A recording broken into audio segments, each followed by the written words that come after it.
Boston, winter of 1721.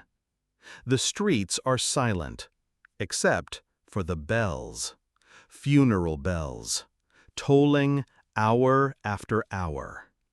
Shadows flicker against candlelit windows. Black rags hang on doorposts, marking the houses of the sick and the doomed. Inside, families whisper prayers. Outside, carts rumble past, piled with bodies. The city is under siege, but not from an army, from a killer too small to see. Smallpox. 1 in 10 Bostonians gone in a single month. Children, mothers, soldiers, ministers, no one spared. The doctors, respected, educated, powerful, are helpless. Their cures are brutal: bleeding veins, burning herbs, mercury swallowed like poison. And still, the death toll rises. Boston trembles. Faith crumbles. It feels like the end of the world. But then, from the shadows of bondage, comes a voice. A man who is not free. A man stolen from Africa. His name, Onesimus. He carries no medical degree, no power, no freedom. And yet, he remembers a secret, a dangerous ritual whispered across generations. A ritual so strange, so unthinkable, that it could either kill instantly or save thousands. The question was simple: would Boston listen to a slave? And what was this forbidden knowledge he carried across the ocean? Boston, early 1700s. A city of order, a city of rigid faith. Puritans ruled every street, every law, every sermon. Life was hard. Brutal winters, tight-knit families, suspicion of anything foreign. Every answer, they believed, came from God. And when sickness struck, they prayed. Because medicine was guesswork. Doctors drained blood, believing it would balance humors. They rubbed mercury on the skin, even fed it to patients, slowly poisoning them from the inside out. They burned herbs, they muttered Latin. But more often than not, their cures killed faster than the disease. And the dead kept piling up.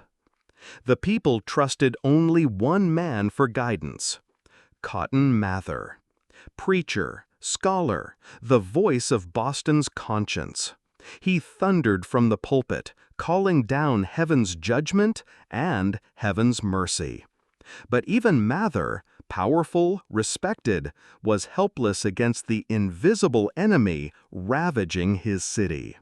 Smallpox was merciless. It did not care for titles, wealth, or faith. It scarred the face.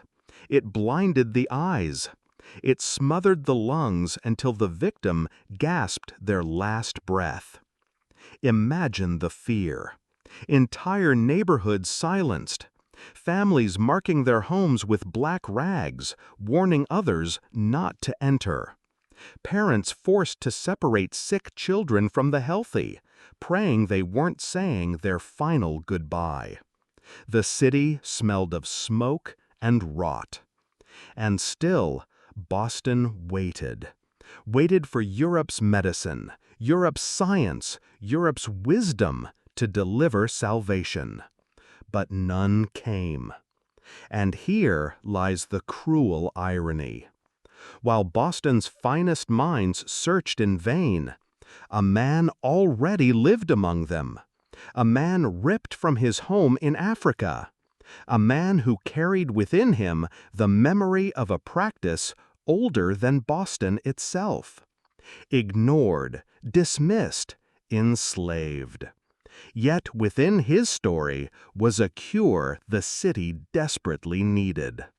The question was, what could Onesimus know that Boston's doctors did not?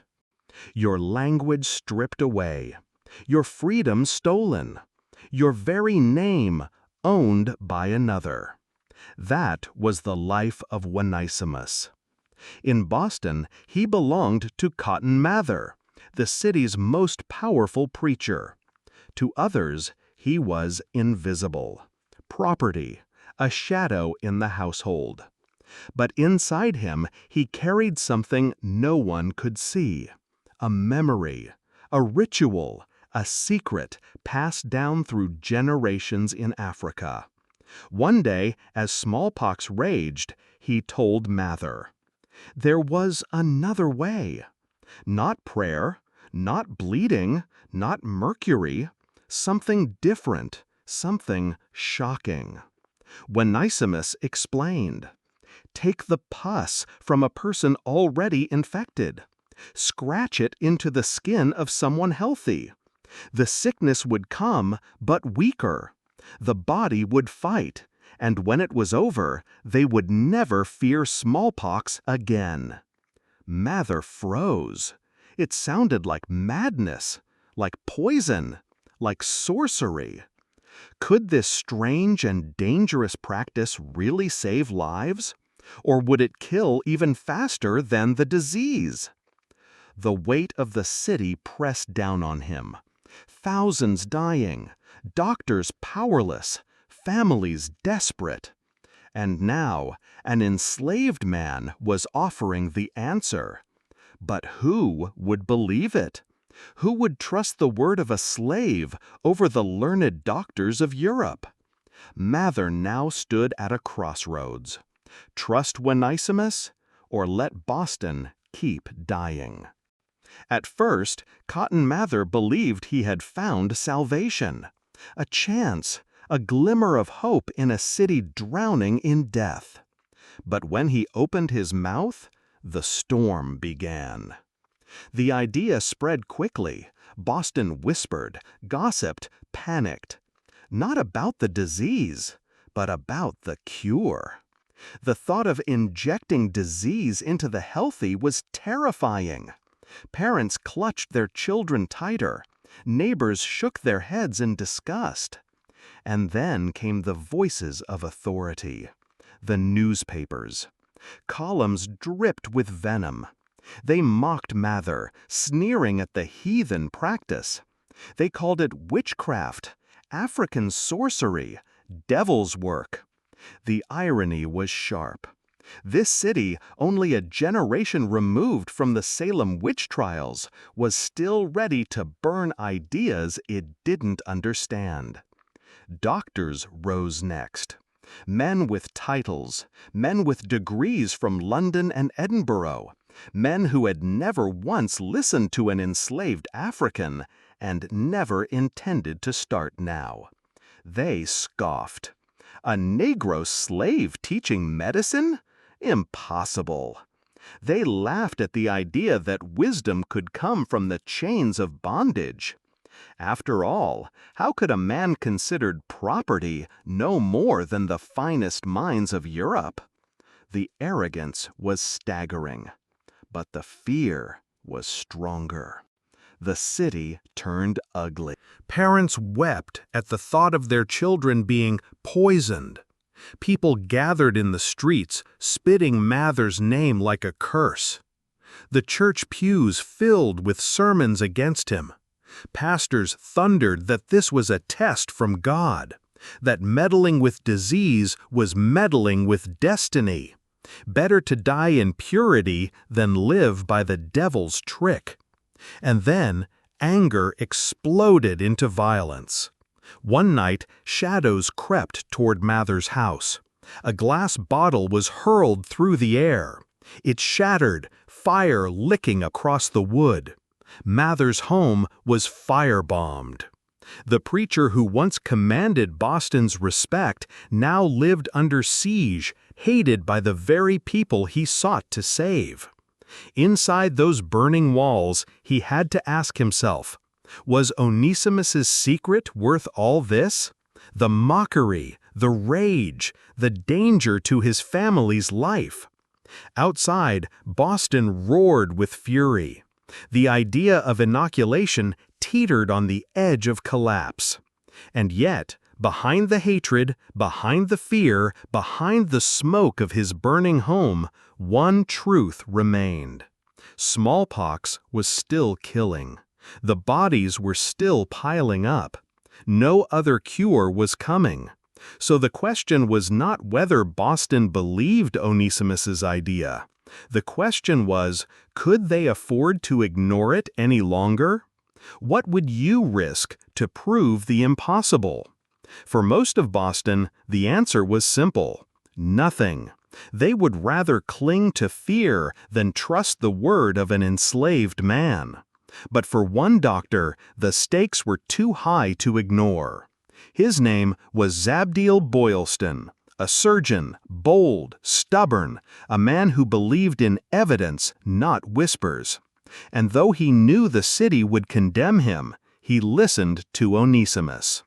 Boylston decided to do what no other physician dared, to put the African method to the test. But who would be his first patient? Who would take the risk of being injected with death itself? The answer shocked the city. Boylston chose his own son. Picture the scene: a small candle-lit room, a trembling boy, his father leaning close, holding a needle. On the table beside him, a vial of pus scraped from a man infected with smallpox. One scratch, one deliberate cut in the boy's skin, and into it Boylston pressed the deadly fluid. The air must have felt heavy, every heartbeat louder than the last. Would this child, his child, become a miracle, or the first casualty of a reckless gamble? The city held its breath. Days passed. The boy grew sick. Fever, rash, sweat dripping down his face. Neighbors whispered, "He's killing his own son." And then, suddenly, the fever broke. The boy stood, breathing, alive. And when smallpox came again to Boston, he did not fall ill. He was immune. Word spread. Cautious at first, then desperate, more patients volunteered. Boylston scratched their arms, one by one. The death toll began to shift. Those who faced smallpox without inoculation died in droves. But those who endured the ritual, most survived. The numbers did not lie. The method worked. And yet, even as evidence mounted, Boston's fury smoldered. Parents cursed Boylston in the streets. Doctors called him reckless. Some even threatened his life. He had proven Onesimus right, but the city was too proud, too afraid, too prejudiced to admit it. By the time Boston finally began to change its mind, it was too late for thousands already gone. Yes, lives had been saved. Yes, the science was undeniable. But the question remained: would the world ever remember the man who first carried this secret across the ocean? He had given them a weapon against death. And yet, Onesimus never walked free. The same man whose memory carried salvation still lived under chains, still answered to another man's name, still erased in the very city he had helped to save. History records the triumph differently. The public documents, they speak of Cotton Mather, the bold preacher, the man who introduced inoculation to Boston. The medical journals, they praise Zabdiel Boylston, the courageous doctor who tested the procedure. And where was Onesimus? Buried, footnoted, a shadow behind the men who owned his body and his story. Yet the knowledge spread. Inoculation, once mocked as sorcery, traveled across the colonies. By the time of the American Revolution, smallpox threatened George Washington's army. It could have wiped out the revolution before it began. But Washington ordered mass inoculations. Thousands of soldiers lived. The revolution endured. The United States itself may never have been born without it. All because of an enslaved African whose name most never knew. Picture it. Old parchment. Ink faded. The names Mather and Boylston stamped bold across the page. Their legacies secure. Their places in history unquestioned. And then, buried in the margins, if mentioned at all, Onesimus, a name small, faint, almost erased. Why? Why was the man who carried the cure across the ocean forgotten? Why did history strip him of his role, his voice, his victory? And why does it matter now, 3 centuries later, that we remember him? He saved lives, yet never lived free. That is the bitter truth of Onesimus' story. His gift crossed oceans. It broke the grip of one of the deadliest diseases in human history. It laid the groundwork for a practice that would echo through centuries, all the way to the vaccines that protect us today. And still, he remained enslaved.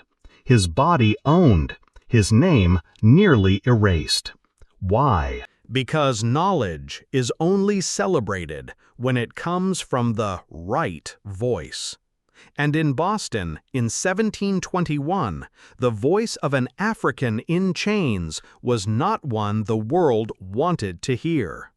So the credit passed to others, and the man who had carried the cure was left behind. But pause for a moment. If one enslaved man could change the course of medicine, how many others carried wisdom we will never know? How many cures? How many ideas?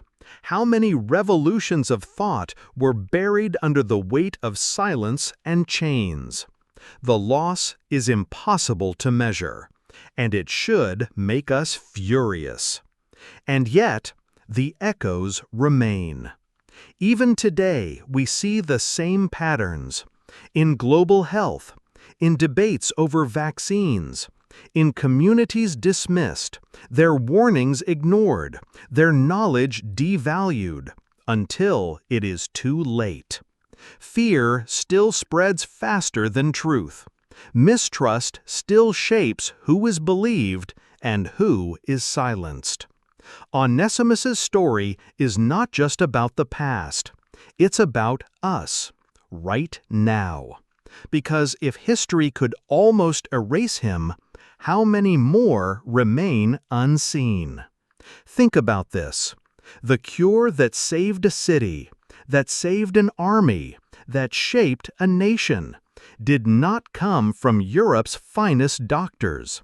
It came from a man in chains, an enslaved African who refused to let his knowledge die, a man whose name almost vanished beneath the weight of history. And here's the truth.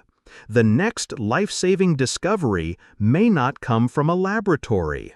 It may not carry the signature of a Nobel Prize winner.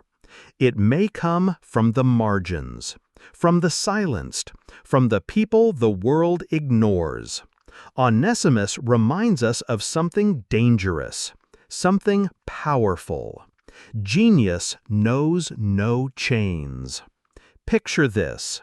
A single candle burning in the darkness of 1721 Boston, a flicker of light against fear, ignorance, and disease. Now, watch it extinguish. In its place, the blinding fluorescence of a modern hospital, doctors, nurses, vaccines, all built on the foundation of knowledge that Onesimus carried across the ocean. But memory fades, and history has a way of forgetting the very people who carried us through the fire. So this part is not about the past. It's about us, now. Share his story. Keep his name alive. because history should never again forget the enslaved man who helped conquer smallpox.